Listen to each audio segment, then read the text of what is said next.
पूछ तो ये भी रहे खेसारी जी को ऐड कीजिए। चलिए, मेरे को फोन बंद करना है, मेरा शॉट एकदम कोई वीडियो देखा उसमें खेसारी जी कितने लोगों का कॉपी भाई करते, कितना मतलब टैलेंट ही टैलेंट भरा है इनके अंदर, सबका। कमाल है भाई। संजय भैया का, आपका, संजय भैया का। पवन जी का, मनोज जी का, सबकी एक्टिंग करता है वो।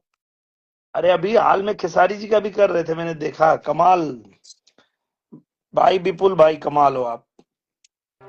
लीजिए दोस्तों, इस वीडियो ने इस बात को 100% कंफर्म कर दिया है कि इस विवाद को कुछ ज्यादा ही आम्रपाली दुबे सीरियस ले ली है और शायद इन्हीं सभी चीजों की वजह से वे खेसारी को पहचानने से इनकार कर रही है। खैर, नीरू और खेसारी भैया के बीच चुनाव के समय में क्या क्या हुआ ये तो बताने की किसी को जरूरत ही नहीं है। खैर, वे सारी चीजें तो बीत गई, परंतु अब मुद्दे पर आते हैं। इस लाइव वीडियो में साफ साफ देखा जा सकता है कि दिनेश लाल यादव कई बार खेसारी के नाम को लेकर चर्चा करते हैं, परंतु आम्रपाली दुबे इस चीज को इस प्रकार से इग्नोर करती है मानो जैसे वो खेसारी को जानती ही नहीं है, जिसकी वजह से एक बार फिर से यह विवाद का रूप लेने लगा है। वैसे आप लोगों को मैं पहले ही कंफर्म कर देता हूँ कि यह वीडियो आज का ही है, यह किसी प्रकार का एआई जनरेटेड या एडिट वीडियो नहीं है।